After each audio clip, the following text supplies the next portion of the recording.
নমস্কার বন্ধুরা, আশা করি সবাই খুব ভালো আছেন। টুম্পাস কিচেন অ্যান্ড মিনি ব্লগসে আপনাদের সকলকে জানাই স্বাগত। আজ রান্না করব কাঁঠালের এঁচড়। এজন্য আমি একটা কচি এঁচড় নিয়ে নিয়েছি। এভাবে যদি আপনারা এঁচড় রান্না করেন তবে খেতে খুব সুস্বাদু হবে। চলুন তাহলে দেখে নেওয়া যাক এই এঁচড়টা আমি কিভাবে রান্না করি। এঁচড় রান্নার জন্য প্রথমেই আমি এঁচড়টাকে খুব ভালোভাবে কেটে নেব এবং একটু বড় বড় করে কেটে নেব। এই বড় বড় করে কেটে নিলেই এঁচড় রান্না করলে খেতে সবথেকে বেশি ভালো লাগে। আমি এখানে এঁচড়টা একটু বড় বড় করে কেটে নিয়েছি এবং সাথে আলু কেটে নিয়েছি। এখন খুব ভালোভাবে সেদ্ধ করে নেব। আমি এখানে প্রেসার কুকারে 2টা সিটি দিয়ে নিয়েছি। লবণ এবং হলুদ দিয়ে সেদ্ধ করেছি। এখন রান্না করে নেব। কড়াইয়ে দিয়ে দেব পরিমাণ মতো তেল। এখন ফোড়নে দেব গোটা জিরে, শুকনো লঙ্কা এবং তেজপাতা। ফোড়নটা আমি একটু ভালোভাবে ভেজে নেব যেন খুব সুন্দর একটা ফ্লেভার আসে। বন্ধুরা, এঁচড় অনেকেই অনেকভাবে রান্না করে খান, তবে আজ আমি যেভাবে রান্না করছি এভাবে আপনারা একবার তৈরি করে দেখবেন, খেতে কিন্তু অপূর্ব হবে। এখন সেদ্ধ করা এঁচড়টা আমি দিয়ে দিচ্ছি। এখন এঁচড়টা আমি খুব ভালোভাবে ভেজে নেব। অনেকেই এঁচড় চিংড়ি রান্না করেন, আজ আমি এতে চিংড়ি মাছ দিব না। চিংড়ি ছাড়াও নিরামিষভাবে এঁচড় রান্না করলে খেতে কিন্তু অসম্ভব মজা লাগে এবং খুবই সুস্বাদু হয়। দেখুন বন্ধুরা, এঁচড়টা আমি খুব ভালোভাবে ভেজে নিয়েছি। এখন এখানে মশলা দিয়ে দেব।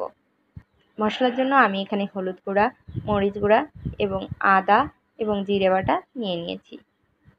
এখন সব কিছু একটু জলের সাথে গুলে নিয়েছি। এখন সব কিছু দিয়ে খুব ভালোভাবে কষিয়ে নেব। বন্ধুরা, এঁচড় কিন্তু অনেকভাবে রান্না করা যায়। চিংড়ি মাছ দিয়েও রান্না করা যায়, আবার পেঁয়াজ রসুন দিয়েও রান্না করা যায়। তবে একবারেই নিরামিষভাবে রান্না করে খেয়ে দেখবেন, খেতে কিন্তু অসম্ভব মজা হয়। এবং এই নিরামিষ রেসিপিটা একবার হলেও বাসায় তৈরি করবেন, দেখবেন সবাই খুব পছন্দ করবে। তবে এখানে আমি এমন একটি সিক্রেট জিনিস দিব যেটা ব্যবহার করাতে এই এঁচড় রান্নাটা খেতে খুবই টেস্টি হবে। এখন সব মশলা দিয়ে খুব ভালোভাবে কষিয়ে নিতে হবে যেন মশলার কোনো কাঁচা গন্ধ না থাকে। মশলার কাঁচা গন্ধ থাকলে কিন্তু এঁচড় রান্নাটা একদমই ভালো লাগবে না এবং কোনো রকম টেস্ট আসবে না।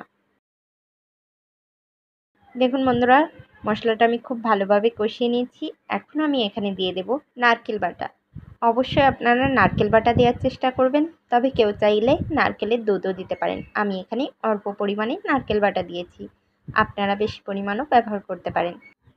এই নারকেল বাটা ব্যবহার করাতে এই এঁচড় খেতে কিন্তু অসম্ভব সুন্দর হবে। এজন্য আপনারা চেষ্টা করবেন নারকেল বাটা দেওয়ার জন্য। নারকেল বাটা দিয়ে আমি আরও কিছুটা সময় ভালোভাবে কষিয়ে নিয়েছি। দেখুন বন্ধুরা, দেখতে কত সুন্দর হয়েছে। এখন কিন্তু পুরোপুরি কষানো কমপ্লিট। এখন এখানে দিয়ে দিতে হবে ফুটন্ত গরম জল। অবশ্যই বন্ধুরা আপনারা গরম জল ব্যবহার করবেন। গরম জল ব্যবহার না করলে কিন্তু এই এঁচড়ের স্বাদটা একদমই নষ্ট হয়ে যাবে, কারণ আমি এঁচড়টা ভালোভাবে কষিয়ে নিয়েছি। এখন যদি এখানে ঠান্ডা জল ব্যবহার করেন তাহলে কিন্তু এঁচড়টা ভালো লাগবে না খেতে। আমি এখানে পরিমাণ মতো গরম জল দিয়ে দিয়েছি। যেহেতু এঁচড়টা সেদ্ধ করা আছে তাই খুব বেশি জল দেওয়ার দরকার নেই, কারণ অলরেডি এঁচড়টা সেদ্ধ করা আছে।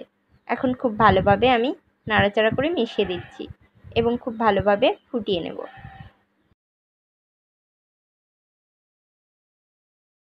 বন্ধুরা, আমার এই এঁচড়ের রেসিপিটি যদি আপনাদের ভালো লাগে, প্লিজ আমার চ্যানেলটিকে সাবস্ক্রাইব করে আমার পাশে থাকবেন এবং বেল আইকনটি প্রেস করে দেবেন যেন সবার আগে আমার ভিডিওর নোটিফিকেশান আপনার কাছে চলে যায়।